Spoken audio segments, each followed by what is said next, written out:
রাহমাতুল্লাহ আলাইহি জবরদস্ত একজন ওলি। বাইরে বসে ওলি হলেন কিভাবে? তার মায়ের দোয়া।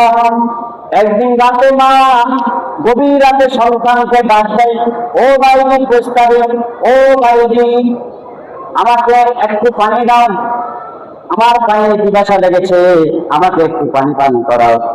মা ডাক দিয়েছে বাইজি, আর বাইজের মা ছাড়া আর ঘরে কেউ ছিল না। যখন এই কথা শুনলেন, মা ডাক দিলেন, তিনি উঠে মা তাকে সারা দিয়ে ঘরের কোনায় কলসিতে পানি আনার জন্য গেলেন। দেখলেন কলসিতে কোনো পানি নেই। তখন ঘরের বাইরের থেকে যাইয়া পানি নিয়ে আসে। এক গ্লাস পানি নিয়ে মায়ের শিউরে মায়ের মাথার সামনে দাঁড়ায় আছেন। পানি নিয়ে আসে, দেখলেন মা ঘুমিয়ে আছে। মা ঘুম গেলেন, বাইরে চিন্তা করলো, মা পানি চাইলেন, পানি দিতে পারলাম না, ঘরে পানি ছিল না, পানি বাইরে থেকে আনলাম। আনতে আনতে মা তো ঘুমাই গেল। মার ঘুম ভাঙানো ঠিক হবে না, মা আরাম করছে, নিদ্রা করতেছে। বাইরে পানির গ্লাসটা হাতে নিয়ে মায়ের মাথার সামনে দাঁড়াইয়া আছে। আল্লাহু আকবার। আমরা কি দাঁড়াইতেন এভাবে? আমরা পানির হাতে চলে যাইতেন। বাইজি মাকে ঘুম থেকে জাগান নাই, মা কষ্ট পাবে। বাইজি নিজে কষ্ট করতে রাজি, মাকে কষ্ট দিতে রাজি নাই। পানির গ্লাস নিয়ে মায়ের শিউরে মায়ের মাথার পাশে দাঁড়াই আছে। এদিকে রাত কবি হচ্ছে, মার ঘুম ভাঙলো। ঘুম ভাঙার সাথে সাথে চোখ পড়লো, বাইজি পানির গ্লাস নিয়ে মায়ের পাশে দাঁড়ায় আছে। মা বললো, বাইজি কি ব্যাপার, তুমি পানি নিয়ে দাঁড়ায় আছ?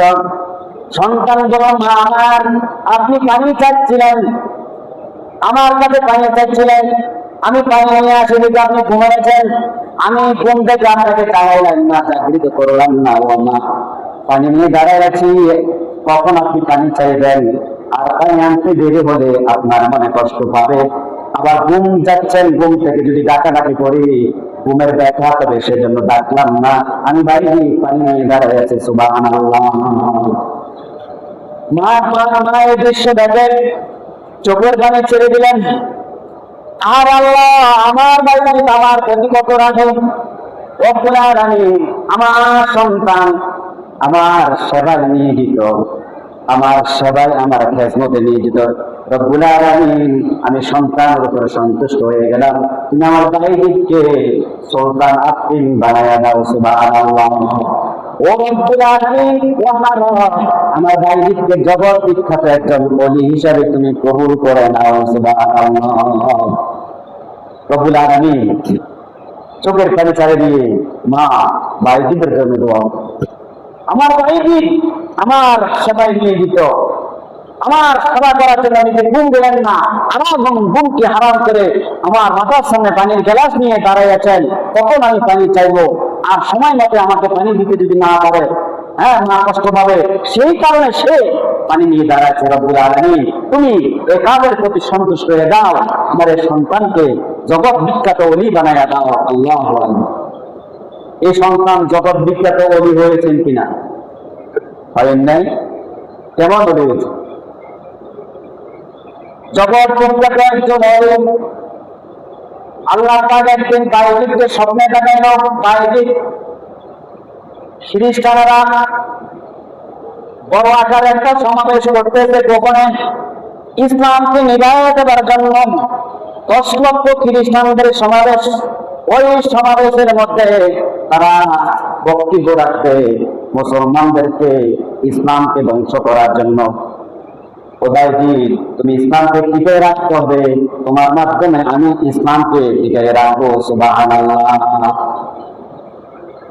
খ্রিস্টানরা আগামীকাল বড় সমাবেশ করবেন, 10 লক্ষ খ্রিস্টানের সমাবেশ। সেখানে সমাবেশ করবো কিভাবে মুসলমানদেরকে নিধন করা যায়, মুসলমানদেরকে কিভাবে ধ্বংস করা যায়, ইসলামকে কিভাবে, ইসলামের আলোকে কিভাবে নিভে দেওয়া যায়, এই সিদ্ধান্ত তারা নিবে। সেখানে আজকে মিটিং হবে। গত রাত্রে বাইজিদকে স্বপ্নে দেখান, সকালে মিটিং হবে, রাত্রে বাইজিদকে দেখাইলো। বাইজিদ খ্রিস্টানরা তো বড় সমাবেশ করতেছে, 10 লক্ষ মানুষের জমায়েত, সেখানে তারা সমাবেশ করবে ইসলামের আলোকে নিগাই দেওয়ার জন্য, মুসলমানকে নিচ্ছিন্ন করার জন্য। তুমি ওই সমাবেশে ঢুকে পড়বে, বাইরের স্বপ্নের মধ্যে আল্লাহর সাথে কথা বলতে যাও, কিভাবে আমি ওই খ্রিস্টানের সমাবেশে ঢুকবো? খ্রিস্টান যদি জানে আমি মুসলমান, আমি নবীর উম্মত, এ কথা যদি জানে আমাকে তো সেখানে মেরে ফেলবে। তখন আল্লাহ তার ভাইদেরকে বলল, ভাইদের তুমি এমন ভাবে সেই সমাবেশে প্রবেশ করবে যাতে খ্রিস্টান আর বুঝতে না পারে, তাদের পোশাক পরে তাদের ড্রেস পরে তুমি ওই সমাবেশে ঢুকে পড়বে। সুবহানাল্লাহ। ভাইজি আল্লাহর সাথে স্বপ্নের মাধ্যমে কথা বলতেছে। এই যোগ্যতা কার দোয়া হয়েছে? কার দোয়া? মায়ের দোয়া। তখন সকালবেলা খ্রিস্টানদের পোশাক পরে ড্রেস পরে খ্রিস্টানদের সমাবেশে ঢুকে পড়বে। পোশাক পরে প্রস্তুতি নিয়ে ওই সমাবেশে ঢুকে পড়লেন। সমাবেশের মধ্যে খ্রিস্টানদের প্রার্থীরা, বড় বড় প্রার্থীরা একের পর এক বক্তব্য দিচ্ছে। সবচাইতে বড় প্রার্থী যিনি, উনি আখের বক্তব্য দিবে একেবারে লাস্ট। সবচাইতে বড় প্রার্থী যিনি আখের বক্তব্য দিবেন, যিনি প্রধান অতিথি, তিনি মঞ্চে উঠলেন, বক্তব্য দেওয়ার জন্য উঠলেন, বক্তব্য শুরু করবেন। কিন্তু মঞ্চে উঠে এক দৃষ্টিতে তাকায়া থাকলো, কোনো কথা বলতেছে না। সুদারা বলল, 10 লক্ষ সুদা, সবাই বলল, প্রার্থী আপনি এত বড় একজন নেতা, আজকে নসিহত করবেন, সবাই আপনার কথা শোনার জন্য এখানে আসছে, আপনি মঞ্চ উঠে জমান বন্ধ হয়ে গেলে কথা বলেন না কেন? আল্লাহু আকবার। সবচাইতে বড় প্রার্থী তিনি বললেন, এই 10 লক্ষ মানুষের ভিতরে একজন মুসলমান আছেন। আল্লাহু আকবার বলেন। যিনি আমাদের শত্রু, যিনি খ্রিস্টানদের শত্রু। এই জন্য আমি কথা বলতেছি না। কে আছে হাত তোলেন? একজন আছে। বাইরে মনে মনে চিন্তা করে, আমি ছাড়া তো আর কেমন নাই, যা সত্য কথা বলবো, আমি তো আল্লাহর হুকুমে এসেছি, আল্লাহ আমাকে পাঠাইছে। সুবহানাল্লাহ। বাইরে হাত তুললো, তো তোমাকে, তুমি কেন আসছো? ও আল্লাহ পাঠাইছে। কে পাঠাইছে? তো তুমি জানো, তোমার জানার নিরাপত্তা করা এই জায়গায় মুসলমানদেরকে নিধন করার জন্য আমরা প্রোগ্রাম করলাম। আর তোমার কত বড় সাহস, কত বড় বুকের পাটা, তুমি এই প্রোগ্রামে আসলা। তোমাদেরকে হত্যা করার জন্য আমরা প্রোগ্রামের আয়োজন করলাম, পরামর্শ করতেছি, সেই প্রোগ্রাম তুমি আসলে কিভাবে? একটু ভয় লাগলো না? কে পাঠাইছে? ভাই কি বললো? আল্লাহ পাঠাইছে। ঠিক আছে, তোমার আল্লাহ যদি পাঠায়, আমার 60টি প্রশ্নের উত্তর দিনা, 60টি প্রশ্নের মধ্যে যদি একটি প্রশ্নের উত্তর যদি দিতে না পারো, এই সমাবেশের মধ্যে তোমাকে মেরে কুত্তা করে দেওয়া, তোমাকে মেরে তোমার শরীরের গোস্তকে ছিন্ন বিচ্ছিন্ন করা হবে। 60টা প্রশ্নের উত্তর তুমি যদি দিতে পারো তাহলে জানে বাঁচতাম, না হলে তোমাকে মরা লাগবে। বাইরে চিন্তা করলো, আমাকে তো আল্লাহ পাঠিয়েছে, 60টা প্রশ্নের উত্তর কিভাবে দিবে? আমার আল্লাহ আমাকে জানাইয়া দিবে। সুবহানাল্লাহ। কে জানাই দিবে? কার মেহমান হয়ে আসছেন? আল্লাহর মেহমান। দেখেন, আল্লাহ তাকে শিখিয়ে দিবে। 60টা প্রশ্ন একের পর এক প্রশ্ন করতে লাগলো, 1-2 করে শুরু করলো, প্রশ্নের উত্তর দিয়েছে, সব প্রশ্নের উত্তর সঠিক হয়েছে। এবারে একটা দুটা করে 60টা প্রশ্নের উত্তর দিয়েছে, সব পারছে, সব করেছে, একদম কি ভুল বলে নাই। আল্লাহু আকবার। 60টা প্রশ্নের উত্তর দেওয়া শেষ।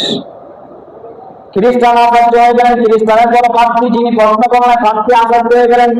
60টা প্রশ্নের উত্তর, এত বড় জটিল কঠিন প্রশ্ন করলাম, কিভাবে সে যুবক প্রশ্নের উত্তর দিল? নিশ্চয় কোন সাধারণ কোন যুবক নয়। আল্লাহু আকবার। মনে মনে ভাবলেন, নিশ্চয় এটা কোন আল্লাহর ওলি হয়ে গেছে। সুবহানাল্লাহ। ভাই বললেন, আর কি বলবেন? আর কিছু বলার আছে? তোমার কিছু বলা আছে? প্রার্থী বললো, তোমার কিছু বলা আছে কিনা, প্রশ্ন আছে কিনা? আমার একটা প্রশ্ন আছে। আপনারা আমাকে 60টা প্রশ্ন করেছেন, আমি উত্তর দিয়েছি। আমার প্রশ্ন কয়টা? একটা প্রশ্ন উত্তর দিবে। প্রশ্ন হলো, আকাশের চাবি নাম কি? জান্নাতের চাবির নাম কি? একটা প্রশ্ন, আকাশের চাবির নাম কি? আবার জান্নাতের চাবির নাম কি? এই প্রশ্নের উত্তর দেন। আমার প্রশ্ন হবে একটা, সুবহানাল্লাহ। কমতে গেলেন সবচাইতে বড় ব্যক্তি যিনি প্রশ্ন বায়ুকে সাহিত্য করলেন, তিনি অবাক হয়ে গেলেন, চুপ হয়ে গেলেন। ওরা সমাবেশের মধ্যে যারা আছে কারো কোনো কথা নাই, আজীব এক প্রশ্ন। তখন শ্রোতা যারা আছে তারা আপনিদেরকে বললো, আপনারা একজন আলেম, আপনারা একজন জ্ঞানী ব্যক্তি, আপনারা আমাদেরকে নসিহত করতেছেন, আপনারা প্রশ্ন তুলবেন না কেন, বসে আছেন কেন? শ্রোতারা আপনিদেরকে বললো। একটা প্রশ্ন মুসলমান যুবক করলো, সে 60টা প্রশ্নের উত্তর দিল, আপনারা একটা প্রশ্নের উত্তর দিচ্ছেন না কেন, কি ভাবতেছেন? তখন সবচাইতে বড় ব্যক্তি যিনি উনি বললেন, আমি প্রশ্নের উত্তর দিব যদি আপনারা অনুমতি দেন তাহলে দিব, তবে কিন্তু আমাকে মারতে পারবেন না। আল্লাহু আকবার। যেখানে বাইজিদকে মারার জন্য তারা সিদ্ধান্ত নিল, সেখানে তারা নিজের জানের ভয় করে। আল্লাহু আকবার।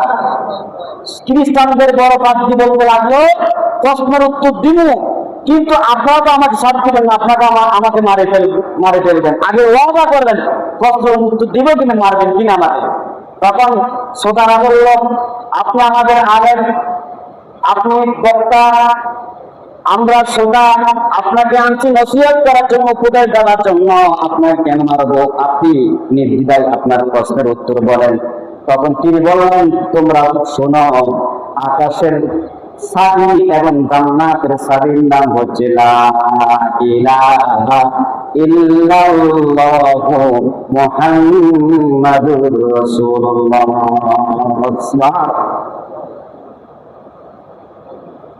যদি আকাশের চাবি জান্নাতের চাবি লা ইলাহা ইল্লাল্লাহ মুহাম্মাদুর রাসূলুল্লাহ বাইজিদ বললেন, এবার সবাই একসাথে পড়েন। এই কালিমা সবাই একসাথে পড়লো, সবাই একসাথে সঙ্গে সঙ্গে মুসলমান হয়ে গেল।